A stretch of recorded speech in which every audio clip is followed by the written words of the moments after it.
민수기 23장입니다. 발람이 발락에게 이르되 나를 위하여 여기 7 제단을 쌓고 거기 수송아지 7마리와 순양 7마리를 준비하소서 하며. 그러니까 이 발람 선지자는 지금 바알의 신당에 오른 거예요. 여호와의 그런 신실한 선지자라고 보기에는 굉장히 지금 문제가 많은 것입니다.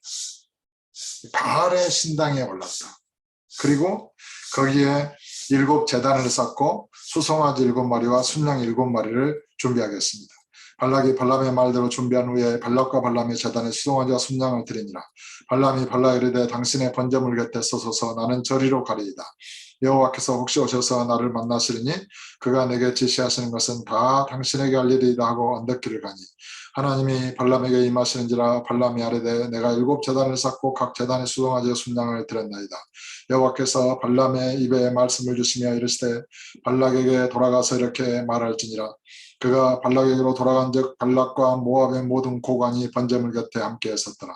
발람이 애언을 정하여 말하되 발락이 나를 아람에서 모압 왕이 동쪽 산에서 데려다가 이르기를 와서 나를 위하여 야곱을 저주하라. 와서 이스라엘을 꾸짖으라 하도다. 하나님이 저주하지 않으신 자를 내가 어찌 저주하며 여호와께서 꾸짖지 않으신 자를 내가 어찌 꾸짖으랴. 내가 바위 위에서 그들을 보며 작은 산에서 그들을 바라보니 이 백성은 홀로 살 것이라. 그를 여러 민족 중에 하나로 여기지 않으리로다. 야곱의 티끌을 누가 능히 세며 이스라엘의 4분의 1을 누가 능히 셀고 나는 의인의 죽음을 죽기 원하며 나의 종말이 그와 같기를 바라노라 하매. 발락이 발람에게 이르되 그대가 어찌 내게 이같이 행하느냐. 나의 원수를 저주하라고 그들을 데려왔거늘 그대가 오히려 축복하였도다. 발람이 대답하여 이르되 여호와께서 내 입에 주신 말씀을 내가 어찌 말하지 아니할 수 있으리까. 그러니까 발락 왕은 이 발람 선지자를 불러서 이스라엘을 저주하게 하려고 했지만은 오히려 발람 선지자의 입에 여호와께서 함께 하셔서 이스라엘을 축복하고 있습니다. 발락이 말하되 나와 함께 그들을 달리 볼 곳으로 가자. 거기서는 그들을 다 보지 못하고 그들의 끝만 보리니 거기서 나를 위하여 그들을 저주하라 하고, 이제 이스라엘이 다 보이지 않게 끝에만 이게 보이는 대로 이제 가는 것입니다. 그러니까 이 발락 왕이 상당히 발락 왕도 꽤가 많아요. 소빔들로 인도하여 비스가 꼭대기에 이르러 7 제단을 쌓고 각 제단에 수송아지와 순양을 드리니 발람이 발락에게 이르되 내가 저기서 여호와를 만나 뵐 동안에 여기 당신의 번제물 곁에 서소서 하니라. 여호와께서 발람에게 임하사 그의 입에 말씀을 주시며 이르시되 발락에게로 돌아가서 이렇게 말할지니라. 발람이 가서 본즉 발락이 번제물 곁에 섰고 모압 구간들이 함께 있더라. 발락이 발람에게 이르되 여호와께서 무슨 말씀을 하시더냐. 발람이 애언하여 이르기를 발락이여 일어나 들을지어다. 십볼의 아들이여 내게 자세히 들으라. 하나님은 사람이 아니시니 거짓말을 하지 않으시고 인생이 아니시니 후회가 없으시도다. 어찌 그 말씀하신 바를 행하지 않으시며 하신 말씀을 실행하지 않으시랴. 내가 축복할 것을 받았으니 그가 주신 복을 내가 돌이키지 않으리라. 야곱의 허물을 보지 아니하시며 이스라엘의 반역을 보지 아니하시는도다. 여호와 그들의 하나님이 그들과 함께 계시니 왕을 부리는 소리가 그 중에 있도다. 하나님이 그들을 애굽에서 인도하여 내셨으니 그의 힘이 들소와 같도다. 야곱을 해야 할 점술이 없고 이스라엘을 해야 할 복술이 없도다. 그때에 야곱과 이스라엘에 대하여 논할진대 하나님께서 행하신 일이 어찌 그리 크냐 하리로다. 이 백성이 암사자같이 일어나고 수사자같이 일어나서 움킨 것을 먹으며 죽인 피를 마시기 전에는 눕지 아니하리로다 하며. 그러니까 야곱을 해야 할 점술이 없는 거예요. 야곱을 해야 이스라엘을 해치는 그런 복술이 없는 거예요. 어떠한 그런 저주나 사슬로도 이스라엘을 해야 할 것이 없다라는 것을 이 발람 선지자의 입을 통해서 천명하고 있습니다. 그러면서 발락이 발람에게 이르되 그들을 저주하지도 말고 축복하지도 말라. 이제 아무리 저주하려고 해도 안 되니까 이제 축복도 하지 말고 저주하지도 말라. 이제 이렇게 말하고 있습니다. 발람이 발락에게 대답하되 내가 당신에게 말하여 이르기를 여호와께서 말씀하신 것은 내가 그대로 하지 않을 수 없다고 하지 아니하다이까. 발락이 발람에게 또 이르되 오라 내가 너를 다른 곳으로 인도하리니 내가 거기서 나를 위하여 그들을 저주하기를 하나님이 혹시 기뻐하시리라 하고 발락이 발람을 인도하여 광야가 내려다 보이는 부월산 꼭대기에 이르니 발람이 발락에 이르되 나를 위하여 여기 7 제단을 쌓고 거기 수송아지 7마리와 순양 7마리를 준비하소서. 발락이 발람의 말대로 행하여 각 제단에 수송아지와 순양을 드리니라. 그러니까 끝없이 이 발락 왕은 발람 선지자의 입을 통해서 이스라엘을 저주하려고 이렇게 예물을 바치고 또 장소를 옮겨가면서 이렇게 저주를 시도하고 있습니다.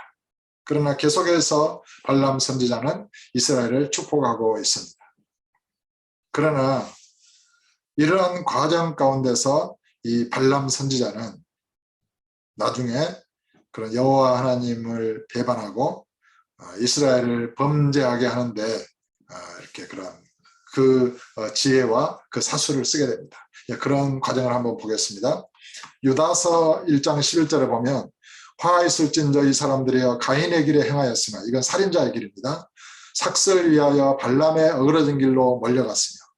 그러니까 발람 선지자가 이렇게 장소를 옮겨가면서 여호와를 만나고 이런 모든 것들이 이 발락 왕이, 모압 왕이 자기에게 베푸는 그런 어떤 그런 대접하는 그런 예물들, 또 높은 쥐, 이런 것들로 인해서 마음이 미혹되었다고 보는 것입니다.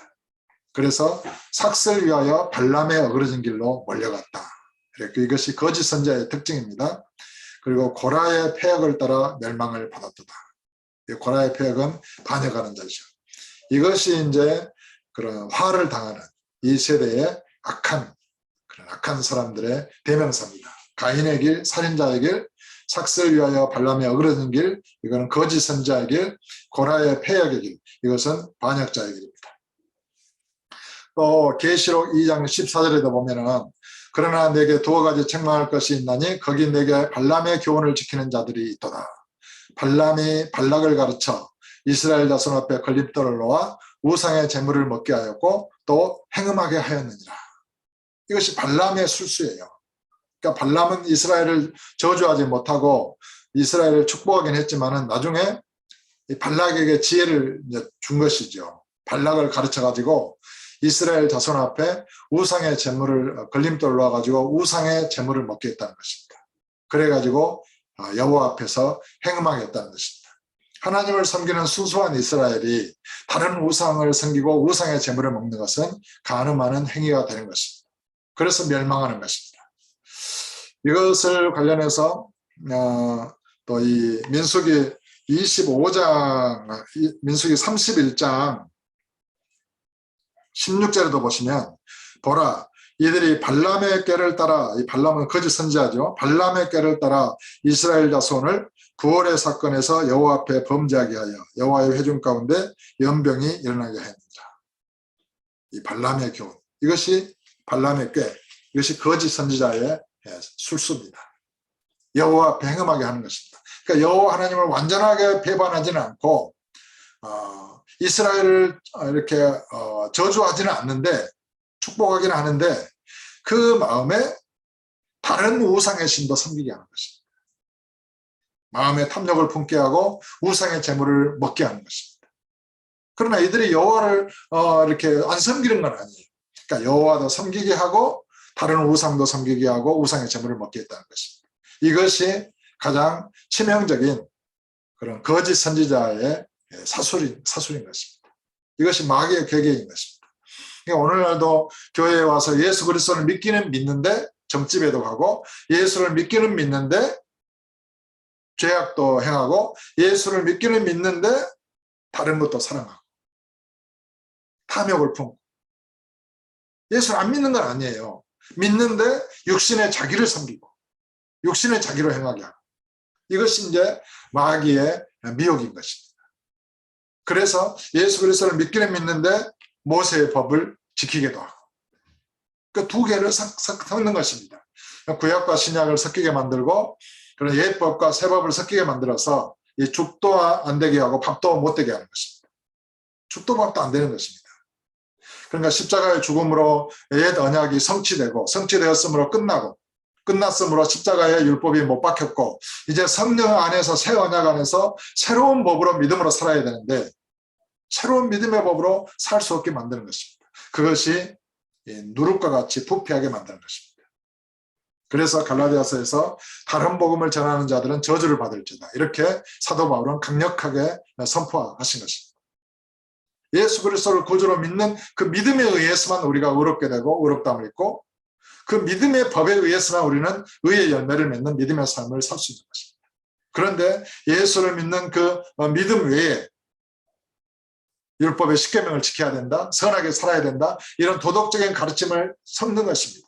그러니까 사람의 생각으로는 그것이 옳은 것 같은데 그것이 바로 십자가의 그리스도의 죽음을 부인하게 만드는 것입니다. 그리스도는 율법에 대하여 율법이 요구한 죽음과 율법이 선언한 그 저주를 우리 대신 담당하신 것입니다.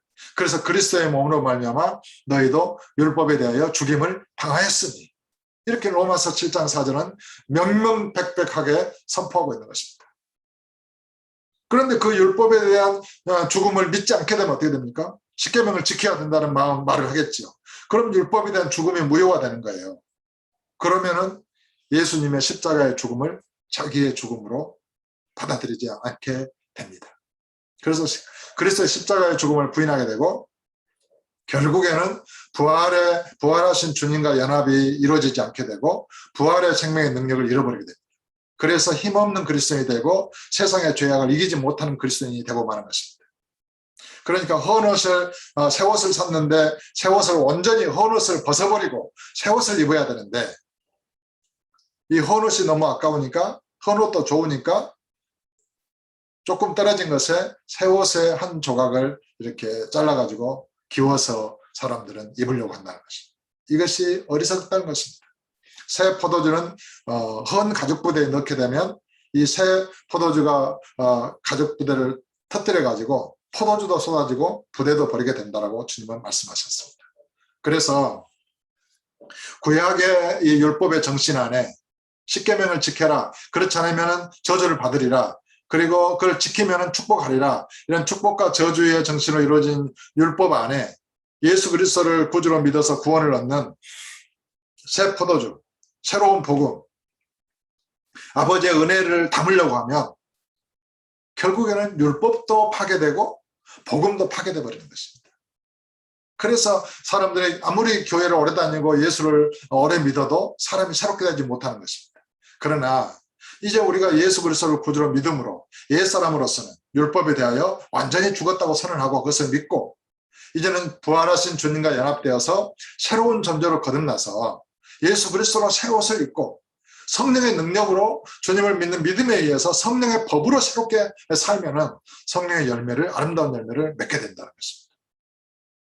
이런 가장 이 신앙의 기초인 ABC를 모르고 사람들이 율법과 복음의 관계를 훼손해서 예수를 믿었으니까 도덕법은 지켜야지, 이렇게 생각함으로 인해서 정말 믿음의 신적인 능력, 믿음은 전지전능하신 그리스도의 말씀의 능력으로 사는 것이거든요. 믿음에 의해서 산다는 것은, 믿음에 의해서 산다는 것은 전지전능하신 성령으로 사는 것이거든요. 근데 그런 강력한 세상을 이기는 믿음의 능력을 알지 못하게 되는 것입니다.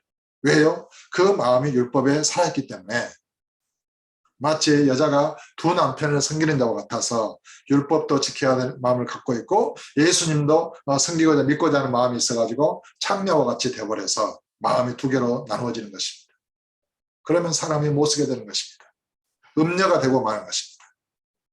그래서 세상을 이길 수 없게 되는 것입니다. 그것이 무서운 것입니다. 내가 예수를 믿기는 믿는데 세상도 섬기는 것입니다. 내가 예수를 믿기는 믿는데 옛 법도 따르는 것입니다. 내가 새 신랑을 하고 결혼을 하기는 했는데 옛날 신랑도 좋다는 것입니다. 헤어진 남편도. 죽지 않았기 때문입니다. 그럼 어떻게 새로운 신랑에서 예수님과 함께 행복하게 살 수 있겠습니까? 그럼 교회 다니면서도 불행하게 되는 것입니다. 저주를 받게 되는 것입니다. 다른 복음을 전하는 자들은 저주를 받을지어다. 이거는 영원한 저주입니다. 천국을 잃어버리게 되는 것입니다. 그러므로 온전히 예수님의 십자가의 죽음을 자기의 죽음으로 받아들이고 율법에 대하여 죽었다는 것을 믿으십시오. 그리고 옛 것을, 헌옷을 완전하게 벗어버리십시오. 우리는 사람으로서는 주와 함께 죽었고 이제는 하나님의 자녀가 되는 권세를 가진 신의 아들로서 주님과 연합된 존재로서 함께 살아가는 것입니다. 그래서 거듭난 자로서만 우리는 살아야 되는 것입니다. 거듭난 자는 옛날의 율법을 통해서 사는 것이 아니라 새로운 믿음의 생명의 성령의 법으로 사는 것입니다. 생명의 성령의 법은 성령 안에, 예수 그리스도 안에 있는 그런 부활의 생명의 성령, 그 능력 자체, 그 영광의 힘을 말하는 것입니다. 그 안에 나를 새롭게 살게 하고 나를 변화시키는 능력으로 충만되어 있습니다. 그래서 그리스도를 믿고 영접하는 자는 완전하게 새로운 존재로 변화되어지고 마는 것입니다. 내가 의지로 내 노력으로 되는 것이 아니라 내가 그리스도를 믿는 믿음에 의해서, 주님에 의해서, 성령에 의해서 저와 여러분은 새로워져 버린 것입니다. 주님과 연합되기만 하면 완전하게 새로운 존재로 살아나고 마는 것입니다. 거듭난 자로서 오늘도 성령의 인도를 따라서 믿음으로 살아가는 저와 여러분 될 수 있기를 예수 이름으로 축복합니다.